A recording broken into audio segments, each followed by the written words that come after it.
All right, hello everyone. Welcome to another video. Super excited to get through this one today. So today we're going to be going through how we would process a neo soul vocal, right? So let's take a listen to what we're working with today. Let's get hot tonight, baby. Let's get hot tonight, baby. It's just you and I, baby. Watch the sparks alight, baby. Yeah. Right. So basically, with this vocal, what we have is a main vocal and a bunch of different background vocals, right? So with that being said, with this main vocal, what's happening is it's the main vocal with all its normal processing going into a lead bus. On the lead bus, I have a vocal rider set to the preset of auto VCA. So if you look for the auto VCA compressor, it should be doing the same thing. Then you adjust the range and the output. I kept the same. You just arrange the range and sensitivity as to how this vocal rider works. So what it's doing is it's basically like doing what a compressor would, but like it's bringing the low parts of the song up and helping it ride like in the music basically. Then the next thing that I did on that bus was I have the Capital Magic bus vocal kiss preset that I adjusted to taste, which is mostly the threshold. I just like what this does, especially on my lead bus, and I don't want to do too much to it. And then what I have here is a low shelf, which is cutting everything from 100 kilohertz going down. Yeah, thousand going down. Yeah, from at 1K going down, it's cutting everything by negative 2.4 dB. Then I have a vocal, the CLA vocal, doing a high shelf. I think this is a high shelf, but I'm boosting the treble at the highest point that I can, and then also some of the lower side. So I think this what it's doing is like a shelf on both sides, and then I'm doing some parallel compression. I'm sure this is parallel compression on the push setting.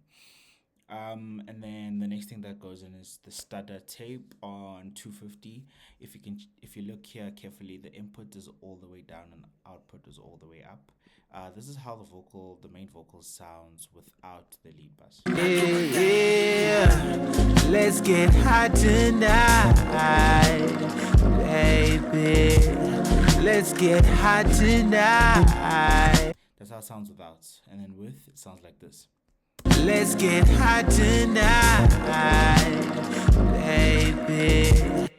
If you can tell, it has more life because there's reverb going on. Like it's more controlled also at that point. All right. So on the vocal itself, I'm gonna take you through the processing. The first thing that I did was I pitch corrected to the key of the song and adjusted it to taste. I did want it to be a bit auto-tuney, but not too much, because also the way he's not performing how he usually sings. It's a tonal change and all that. So I was like, the character's already there. Let me not do too much. Then we're using the 1073 Neve preamp. We're not EQing anything. All we're doing is just boosting, we're giving it a bit more volume and presence. So we just boosted this, I think, by 5. I think this is 5. Yeah, 5 dB. We took it up by 5 dB. Negative 5, yeah, around there. We're not doing anything crazy. Then we have a de-esser on to take away any of the harsh frequencies and sibilance plugin by waves. So the only thing that I did here was just I threw the plugin on and it was doing what it was supposed to do. So this is how the vocal sounds. Just to backtrack, this is how the vocal sounds with none of the processing on. Let's get hot tonight. And then with, let's get hot tonight. so that's the difference. All right. So then the next thing is some noise suppression with the NS1, and right after that we went into the RVox just to get our first round of compression, which is to bring out the lower parts and level it the same with the loudest parts. And then the next thing that I did was I used the Fairchild 660. And I adjusted the threshold. So what it's doing is it's controlling the peaks of the vocal. So this is how it sounds with it on. Let's get hot tonight. So when it goes to 9, it controls those peaks basically. This is how it sounds without. Let's get hot tonight. With. Let's get hot tonight. So yeah, it's a lot of control around there. And then we did some subtractive EQing, taking out what I was looking for was any resonant frequencies that are boxy, sharp, or make the vocal feel hollow. That's what I was trying to cut here. Basically, this is a tasting, so you can adjust it and see how that works for you. Then the next round was some additive EQ with the SSL stereo channel, and I also did additional compression here. So this is how it sounds. Let's get hot tonight. That's with, and then without. Let's get hot tonight, baby. With. Let's get hot tonight. If you can tell, it's a bit more controlled and it's a lot more brighter. And then the next plugin is the Magic. Basically, I used the Pultec EQ by UAD, and what I was trying to do here was bring back some body and let it shine too. So we did a boost at 100 CPS, and then by 3 decibels around there. Yeah, by like 3 decibels. Then we attenuated it by 1, and then we increased the bandwidth to be more broad but still on the sharp side. So when we're adjusting the higher frequencies around, we did 16 kcs, and then we attenuated it to here at the frequency of 10 kcs around there. Yeah, and then yeah, this is how it sounds with it. Let's get hot tonight. And then without. Let's get hot tonight, baby. So yeah, that's the basic approach to the vocal, the main vocal, which is what I did. And then the next thing that we did was the background vocals for the hook. Each individual channel has auto tune on it, adjusted to the key of the song. And then this is how it sounds without any of the processing. Baby, let's get hot tonight, baby. Right. So then the next thing that we did was we did a tube preamp and put it on the source's mic because it was microphone, and then I boosted the volume by around like 3 dBs. This gives it, I think, like around 3 dBs, 4 dBs of gain. But yeah, I put it on 55 here. And I didn't adjust anything else. I liked how it sounded. And then noise suppression, because with all those backing tracks, the noise builds up. Then we did a high shelf and a low shelf, where with the high shelf we were boosting from 1K going up. Then around 500 going down, we were cutting by -5 dB, and we boosted by 5.5 dB. Then right after that, we put the siblings plugin on.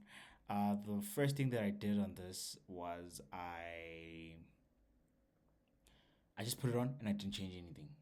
For this mix, I don't know why the siblings plugin was doing it, but it was, I don't want to question it. It was doing a good thing. Now, this is the first time I was using this Pultec EQ.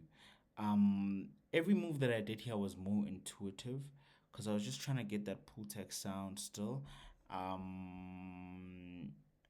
It sounded great. I would encourage you to put it on and just try it and see how it adjusts to the entire vocal. It just felt good in the moment. The next thing that I did was I did some more EQing, so I rolled off the low end, and then I did some cutting here. I think I found resonant frequencies here, and then I did a drastic boost in the around 16k 16k around there. I did like a drastic boost to the high end, so it just shines. And then the next thing that I did was I put the Spirit on. I feel like this is CLA vocals on steroids, but doesn't work as well. Like the use cases for this thus far with all the songs I've been mixing has been limited, so I've been trying it. This was on like the third mix I've used it on. So this is I put it on the preset background vocals, then I adjusted to taste. So how this plugin works, it has all these different modules. This is how you build the character of the signal. EQing it. So what it does is a high shelf and a low shelf.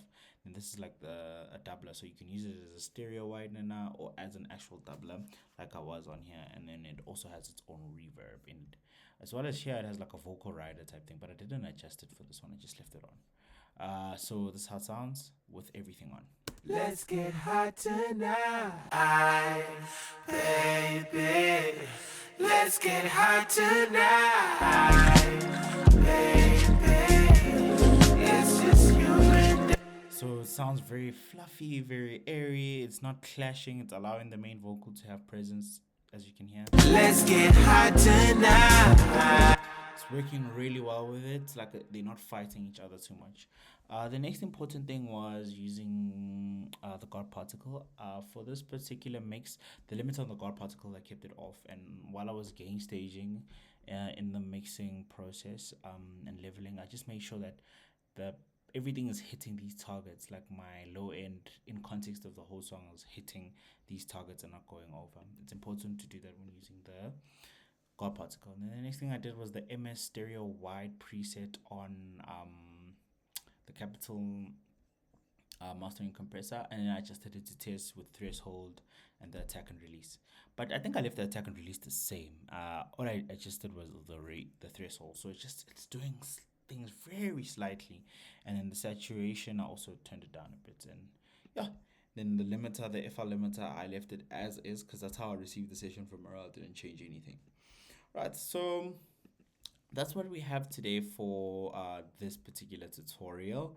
I hope you found it insightful and helpful in whatever way that can be fitting to your workflow. I know we ran through this.